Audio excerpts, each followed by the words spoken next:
John Bolton, Trump's former national security advisor, has been indicted by a federal grand jury in Maryland on 18 counts under the Espionage Act, 8 for transmitting national defense information, 10 for unlawful retention. Prosecutors say that he sent more than 1,000 diary-style pages, some marked top secret, to 2 relatives via personal email and messaging, and stored printed classified notes at home.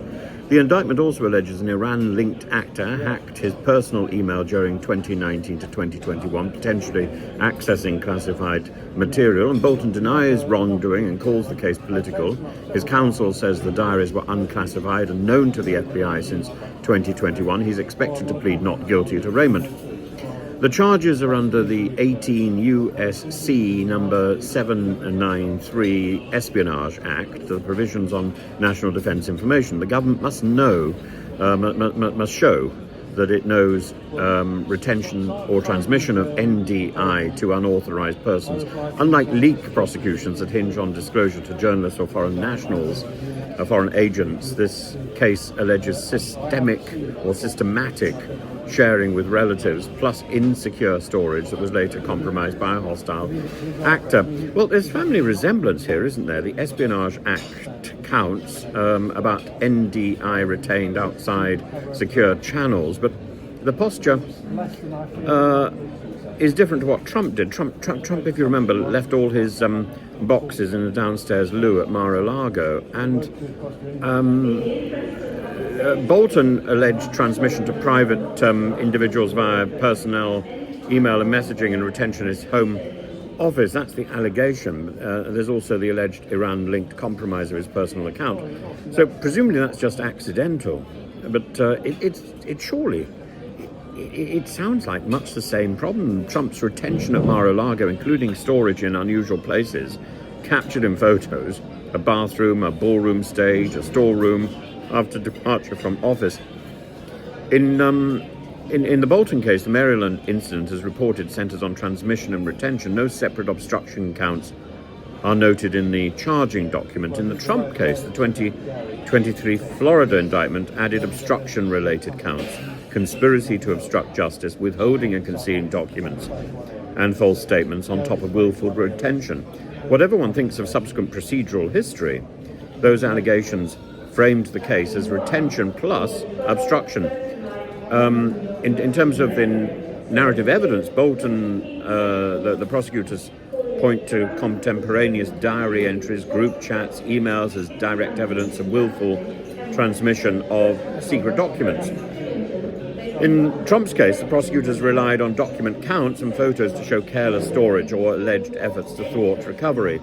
The infamous bathroom and ballroom images became the visual shorthand. So yes, both Trump and Bolton are Espionage Act NDI cases, but Bolton is alleged to have sent sensitive material to unauthorized recipients and kept a running private chronicle, whereas the marquee allegation in Trump's case was keeping the boxes and then obstructing the efforts to retrieve them. It's not quite the same fact pattern, even if both live under the 793 code. Senior officials routinely keep notes to aid memory and later write their own memoirs, and the line is crossed when those notes contain NDI and are moved into unclassified systems or shared with unauthorized people. The indictment stresses that Bolton's notes describe the secure settings in which he learned the information, and that he used non-government email for material up to top secret or SCI level. If proven, this is a textbook violation, regardless of personal motives.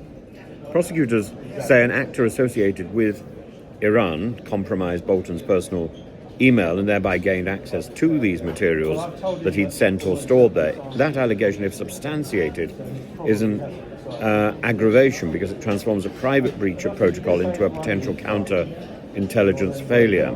It also undercuts any claim that no harm could have come from family-only disclosure.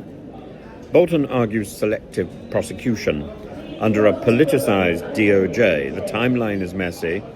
The book fight began in 2020. Searches occurred in August 2025.